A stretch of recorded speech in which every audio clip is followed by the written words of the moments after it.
just on its own. Mind Crank is an uncommon from New Phyrexia, and it's a 2 casting cost artifact. Whenever an opponent loses life, that player puts that many cards from the top of his or her library into his or her graveyard. So once the Bloodchief Ascension is active, it's an infinite combo, because they if they put a card in their graveyard from anywhere, they will lose 2 life from Bloodchief Ascension, which then triggers the Mind Crank to have that player put 2 cards from the top of their library into their graveyard, which then triggers the Ascension again 2 more times. So it's infinite. Well, meanwhile here, they've already got rocking and rolling here. We've got Vampire Lacerator on Aadil's side. Aadil's side, thank you. But just blocked the second Goblin Guide that Dean played. Right, so looks like Dean led off with a Goblin Guide, swung in. Aadil played Vampire Lacerator. Dean plays a second Goblin Guide, goes in with both Lacerator block swung. Now Aadil plays a Pulse Tracker and a Lightning Bolt for the second Goblin Guide. So behind his lands, notable. Oh yeah. Aadil in for 2 with the Pulse Tracker, or 1 and 1, however you want to think about it. Mind Crank, I like the art on Mind Crank. Yeah, art is fantastic. Chris Ron, a new favorite of mine. There comes a Bloodghast from Aadil's side. And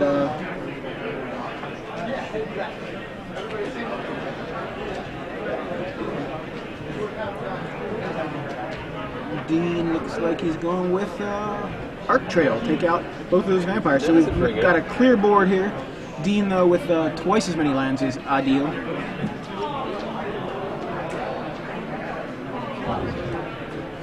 And there's a Vampire Lacerator and a Pulse Tracker. Vampire doesn't need very many lands to operate. That's true. It's one of the advantages to playing this kind of deck. And yeah.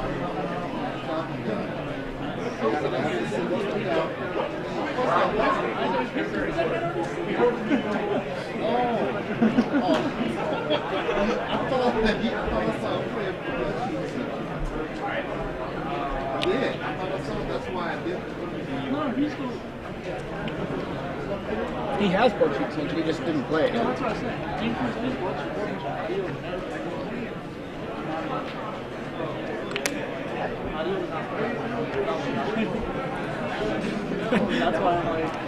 There's some discussion on whether Goblin Guide should go in Vampires, I think.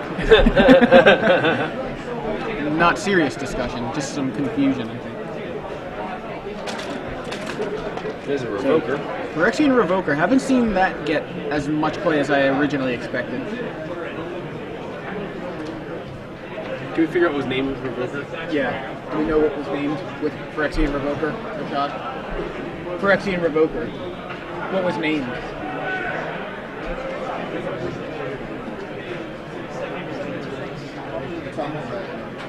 Tumble Magnet. Seems good. Not relevant, it looks like.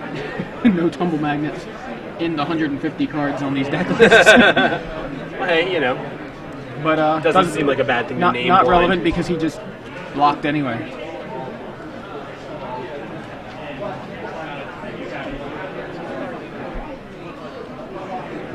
And Lava Claw Reaches coming over to Rumble. Lava Claw Reaches. So Dean has 2 mountains, a swamp, a Dragon Skull Summit, and a Lava Claw Reaches. Man, some of these lands are getting out of hand with the names. Like, I can't remember what they are because they all look so similar to me. Like Blackcleave Cliffs. That one's tough to say. A lot of Cold Cliff in there. But anyway, is that his third Bloodghast? I'm trying to see.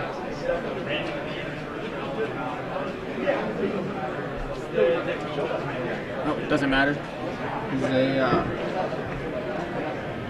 I think Dean just scooped them up. I didn't see what that card was, but I guess Dean just didn't have it. Yeah. Aadil with a lot of threats on board. Kept putting pressure on, yeah. Yeah, a lot of pressure, and Dean couldn't deal with it. But now Dean knows what he's up against. Let's see what he thinks. So, I have a feeling you were going to talk about the deck list, because I only just described the combo. So obviously Ascension goes live, and Mind Crank, it's an infinite combo. Might I just say that this might be the first time we see Mental Misstep, because... It may be the first time. This is the first time we're seeing it in Standard on SCG Live right now, right? You know what I mean, like today. You mean this is the only time we'll see Mental Misstep today? Is that what you're saying? No, probably not, but this is the first time this is definitely going to be boarded in as a I see what you're saying, okay. Yeah, Mental Misstep. There are four missteps in Dean's sideboard here. Okay, so talk about the deck. So yeah, the deck is 4 Goblin Guide, 4 Bloodghast, 4 Phyrexian Revoker, 4 Hideous End, 4 Stagger Shock, 3 Volt Charge, 4 Lightning Bolt, 4 Arc Trail, 4 Bloodchief Ascension, and 3 Mind Crank. And then his lands suite, which he does have 2 Darkslick Shores. Yeah, for the Mental Misstep, just to have the possibility of paying the blue if you or want. The Spellskites in his sideboard as well. He's Right. got 3 Geth's Verdict, 4 Manic Vandal, 4 Mental Misstep, and 4 Spellskite in the sideboard. Yeah, the interesting Geth's Verdict is a card that I think not a lot of people are really talking about. It's nothing super exciting, but I like the fact that we have an instant speed Edict again. And they lose a life off of it. Right. So, I mean, we had Diabolic Edict back in Tempest, and I loved playing with that card. I loved being able to just kill their creature, have them sacrifice, kill a pro-black creature. Yeah. So Geth's Verdict is black. Target player sacrifices a creature, they lose 1 life, and it's an instant. So I like that. And obviously this deck can make use of it. Bolt Charge is another one that I think we're going to see a lot of. Yeah. It's the 3 casting cost Lightning Bolt variant, but it has Proliferate. And that's obviously really good with Bloodchief Ascension, so I think that's we're going to see a lot more of that. I'm surprised he's not running a full 4 just to have of the Mind Crank? Of the Volt Charge. Yeah. Maybe, yeah, you're right. He doesn't even play full 4 Mind Crank. So it's almost like he's a black-red kind of aggro deck that happens to have a combo in it. Like, it's an interesting list, I guess. Well, note that all of the creatures deal 2, and like Hideous End deals 2. You know what I mean?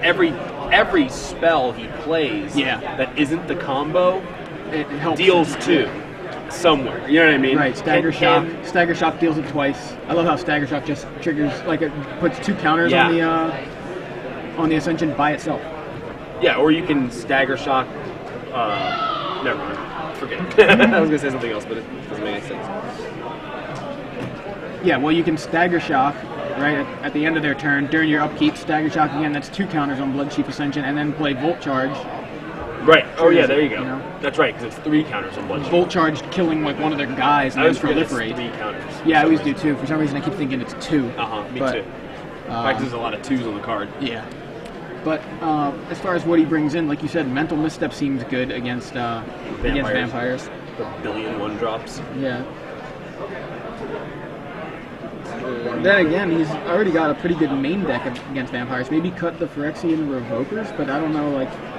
That he might need them for the 15 1-drops main in the vampires list. for Aadil, yeah. Yeah, so maybe we'll get to see some Mental Misstep action. I'm excited to see that. It'll be the first time I get to see Mental Misstep played here. Certainly don't think Aadil would be expecting it. Right. Playing against a black-red deck. Yeah, just confirmed from Twitter, because I thought this too when I saw it quickly off of the glare, was that the last card that Aadil played was Vampire Hexmage, which obviously stops the combo. Got it. Don't know if Aadil is aware that Dean is playing this deck. I mean, if he's seen these kind of lists, then I honestly have only seen the combo. I haven't seen any lists. So this may be already something that people are. This may be like kind of a stock list using this combo. Right. I just had not yet seen any. Maybe he saw a guide in a Revoker main and figured out what it was. on. Right. Yeah. But if not, he may have boarded out the Hex Mages, thinking doesn't look like any Planeswalkers in that list. Hex Mages may be there for Jason. Right. You know, so it'll be that's an interesting question. But yeah, that was Hex Mage that was played.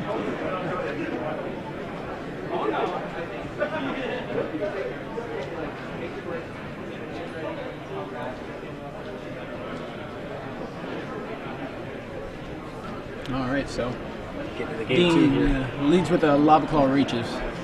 Passes the turn to Aadil, who goes with a Swamp and Pulse Tracker. Misstep. Does he have it? He does! He does! Mental misstep for the Pulse Tracker. Yes! There it is. You got to see a mental misstep happen. In Standard, no less. We're going to see enough of it tomorrow. And the Blood Gas. Suspect. Yeah, I think we're going to see a lot more of it tomorrow, but I'm excited to see it in Standard anyway. Yeah. And, No, it's a... yeah, it's not Inquisition. It's, what's it called? Scry Guy. Oh, yeah. I was forgetting its name. Scry guy. Visceral Seer. That's it, yeah. So, so it looks like a vampire mirror right now. I know, right? Not at all, but not at all actually a mirror. So, Viscera Seer in for 1. And looks like an Arc Trail. No, not Arc Trail. I mean, Highborn. Arc Trail is in his hand. Lava Claw Reaches comes into play for a deer. And Dean untaps his Bloodghast, draws for the turn. Looks like he's getting in with Bloodghast.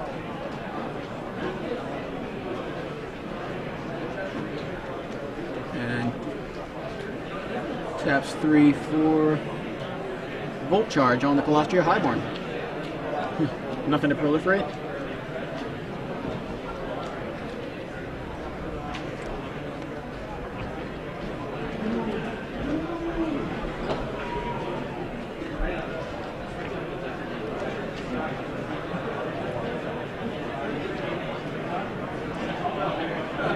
Obviously, Aadil scried with the Viscera Seer.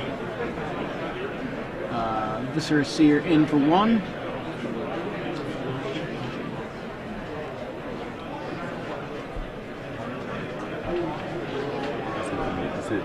Yeah.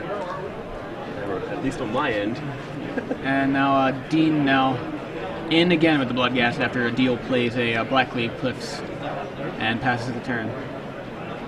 So this just looks like looking like an aggro kind of match right now. Would definitely like to see something happening with the combo, but I see a Stagger Shock in Dean's hand, but that's all I can see, and an Arc Trail in Aadil's hand. Beats in for 1 with the mighty Seer.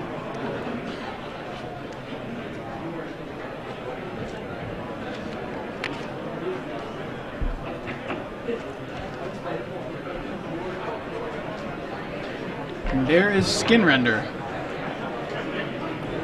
Obviously available to take out the Bloodghast, and it does.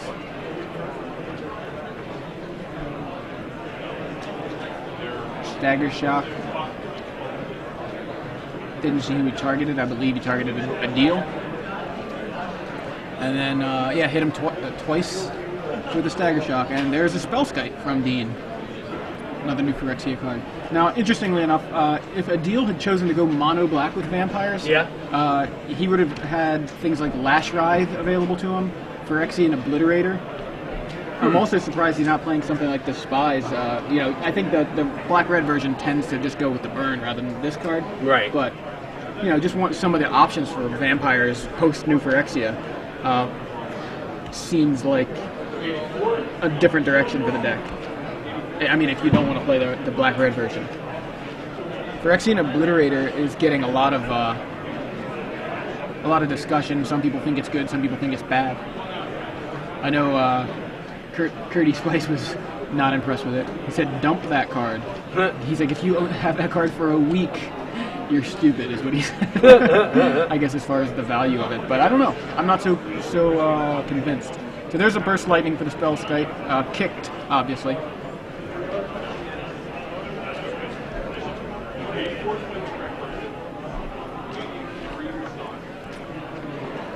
And Aadil gets in for 4.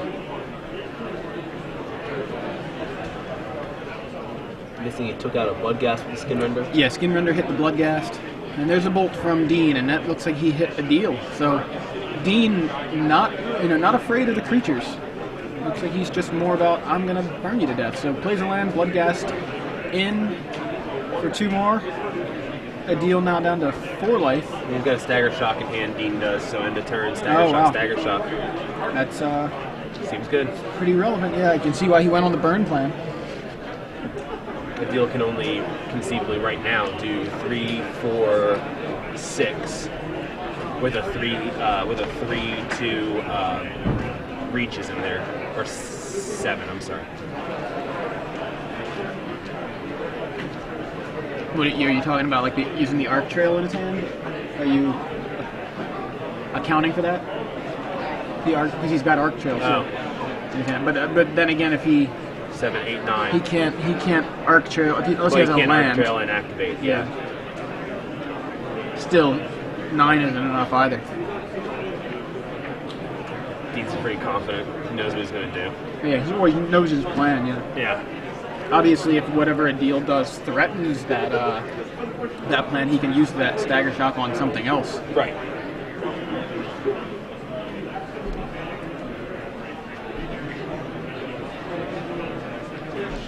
In for 4.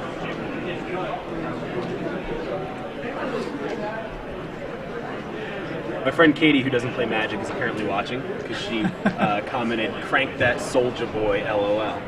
Well, pulse tracker, and then passive turn. Dean chose him to stagger shock. Yeah. So we got a tie game.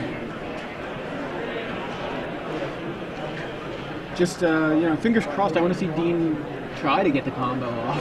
Right. I haven't seen one piece of the combo. I mean, unless you count all the things that do 2 damage as pieces of the combo. But as far as the actual Ascension or the Mind Crank itself, haven't seen either of those. I haven't seen them in hand either. Right. It seems to do, but it just seems to be doing all right on its own, you know? Yeah, I know. Well, I mean, he's kind of hilarious. He didn't win game 1, though. Right. But it's one of those things, it's one of those combos where it's like, you have to build your deck around it.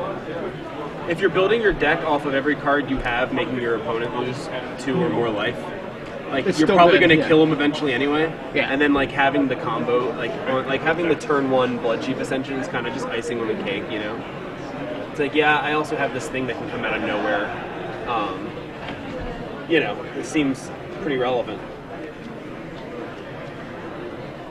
What do you think of Phyrexian Obliterator or actually in general? I'm curious. Man, I watched it in a blue-black control deck last night at F&M, and I mean, it seemed pretty awesome in that matchup. But of course, I think by the time I tuned into that match, there was like nothing on the other guy's side of the board. So it was just a 5/5. It was just a 5/5, like killing him within like 3 or 4 turns. But like, It's funny how 5/5 for 4 has become stock.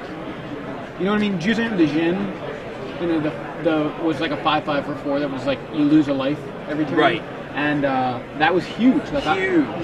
When I saw Balduvian Hordes, which was just the red version, a 5/5 for red 2, and when it came into play, I think you discarded a card. Discard a card at random? Yeah, I'm trying to remember the actual. or was it text, discard yeah. 2 cards? Look it up. Yeah. That's what I'm looking. Yeah. Well, of course. Okay. You got. Yeah. Yeah. Discard a card at random. Now, what you're thinking of is, well, first of all, Rathy Balduvian Horde was huge. I loved that card because I was like, it's Juzan de Jin, and I play red, and it's red. This is great. And Juzan de Jin's like $75 or something. This is obviously huge, going to be this awesome card. Anyway, but then Rathy Dragon came out in Tempest, and that was it was a 5/5 flyer for red 2. When it comes into play, sacrifice it unless you sacrifice 2 mountains. So, like, I was happily sacrificing 2 mountains to play Joey Rathy probably Dragon. killed me with Rathy Dragon about 100 times. Maybe more. That was the one card in Tempest that I wanted really bad, and I opened it in my first pack. I was so excited. That was like the one time I think that ever Hooked happened for to life. me. Right? Yeah. Well, Hooked for life. I remember it was like the day the set came out. We went up to Legends in Towson. It was in the mall. Yeah. Yeah. So anyway, but what I'm getting at was now a 5/5 for 4. People are like, I could see play. yeah, Spellbreaker Behemoth and things like that. Like when it was Spellbreaker 5/4 or I feel like it was a 5/5. But Rumbling Slum. Yeah, it was a 5/5. 5/5 for 4 that can't be countered, and it's just ridiculous. Right. What's that? Yeah, that's what I just was talking about. Right. Spellbreaker. Then I said Rumbling Slum. Yeah. So we're just saying like 5/5 for 4 just seems like people are like shrug. And Phyrexian Obliterator now, I think people look at it and go, it's a 5/5 for 4 black. Kind of tough to play. and I don't block anyway, so what do I care? Like, it's just shrug. But I really like it in kind of a control deck against an aggro deck. Like, good luck attacking. Aadil leads with a Swamp and no play. Dean, same thing with a Lava Claw Reaches. Much more forgiving to not play a card off of a tapped land.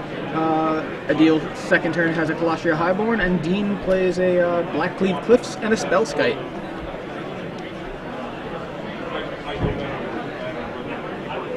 Highborn's one of those cards I've always had like a lot of trouble making work for me. Yeah.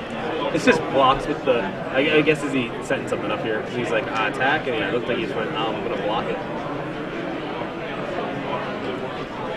Arc Trail, 2/1. Yeah.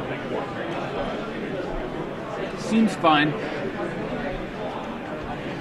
So, Arc Trail takes out Dean's Spellskite. So Dean now with Mountain and a Goblin Guide for this turn. And in with the Goblin Guide, Aadil reveals a Lightning Bolt on top of his deck, so no value from the guide. And passes the turn, Aadil untaps, draws a Lightning Bolt, and has the opportunity to play a second Highborn, I believe, in his hand. Really may want to just hold back on that for now, depending on what other kind of aggressive creatures he can play. He cracks his Marshflats. There's little planes. Yeah, that would be a surprise. Plains Luminar Cassandra. What? Nah, it's a Swamp. So, Aadil with Swamp, Dragon Skull Summit, taps the 2 Swamps for there's the second Highborn. So, it doesn't look like he has a lot of other creatures in hand. He's got Go for the Throat, Lightning Bolt, which we saw him draw. Another red card, which I believe may be Hero of Oxid Ridge, and something else. So, right now he doesn't have the mana to play a hero, and I'm not sure what the last black card there is. Force him to use that. Yeah, so Lightning Bolt for your second Highborn, and Aadil decides to gain some life off of it. Dean now with 4 lands, goes Mountain Goblin Guide for the second turn in a row, in with 2 Goblin Guides, Doomblade on top of Aadil's library, tapped out, takes 4, and a Stagger Shock for Aadil's other Colostria Highborn. So Dean just super aggressive right now. Aadil passes the turn. Now we know he's got Go for the Throat and Doomblade in his hand now, but he's only got 3 lands, so he can only take out one of those guides. Obviously he wants to wait and see if he can get some value out of it. Dean activates the Lava Claw Reaches and swings. No value off of the Goblin Guide when Aadil reveals Vampire Lacerator off the top. So Goblin Guide has given him nothing but some damage, nothing but hurting happening for Aadil right now. And his combo has been entirely irrelevant. Yeah, Dean's combo has been entirely irrelevant. The combo right? hasn't even appeared. Aadil playing a Doomblade, trying to decide. Yeah, hits the Goblin Guide, obviously, and Lightning Bolt. I forgot he had that for the Lava Claw Reaches. So stems the bleeding there a little bit. Stops the bleeding with some removal, but Dean still has 1 Goblin Guide in play. Aadil plays a Vampire Lacerator, which we just saw on top of his deck, and Dean has an Arc Trail for it. And again, in with the Goblin Guide, revealing Gatekeeper of Malakir. So that's going to help get rid of that Goblin Guide next turn. If Aadil chooses not to play Go for the Throat, saves that, but plays Gatekeeper of Malakir. Dean sacrifices his Goblin Guide, so now we've got Dean with 4 lands in play, passes the turn to Aadil, who has 3 lands and a Gatekeeper in play. Dean is at 15 life and Aadil at 8. Aadil swings in with the Gatekeeper of Malakir, putting Dean down to 13. Aadil with his 4th land. And looking to dig his heels back in. Dean draws, passes the turn. Gatekeeper in for Aadil. Dean checks, he does in fact have Threshold. Aadil confirms. See? So there's a Blackcleave Cliff from Aadil. So Dean now just in top deck mode, not able to do much these last couple turns. See if this changes. No, it passes the turn. So Dean with 4 lands in play, Aadil with 5 lands and a Gatekeeper. Just drew a Burst Lightning, which could be relevant. I want to say that's Hero of Oxid Ridge. Yeah, it is. It looks like I can tell you, it is. And then we're going to see it right now. So Drop it there's down. Hero Box and Ridge. And it quickly gets Volt Charge, I believe. Yeah, that's Volt Charge takes out the hero. Good call. So definitely necessary. It's a tight match. It's tight. Dean looking like he's not doing much over there, but the Volt Charge helped just slow things down at least. Aadil again in with the Gatekeeper. So now Dean at 7 life, Aadil at 8 life. Aadil passes a turn. Dean off the top of his deck, plays a Mountain, passes a turn. Jeez. Mountain, I'm sure, was not what he was looking for. Pulse Tracker from Aadil, or just drawn off the top of his deck anyway. Gatekeeper in for another 2. And here's a Pulse Tracker. Yeah, there it is. To the main event stage. $10 draft number 3. Come on to the main event stage. Judge George is going to get you started. With that Burst Lightning, Aadil can win next turn if... actually, he can win next turn without the Pulse Tracker, but... With the Burst Lightning, you mean? I mean, without the Pulse Tracker, he could still win next yeah. turn with the Burst Lightning. That's Right. what I mean. Yes. And Dean looks like he played a land and passed a turn. Jeez. Well, we I didn't don't know if we not did. get to see this combo. No. Looks like in for 3, puts you to 2, Burst Lightning. That's it. Yeah. He had a mental misstep, 2 swamps, and something else in his hand that I didn't get to see. That is Dean. So unfortunately, cranked that Soldier Boy.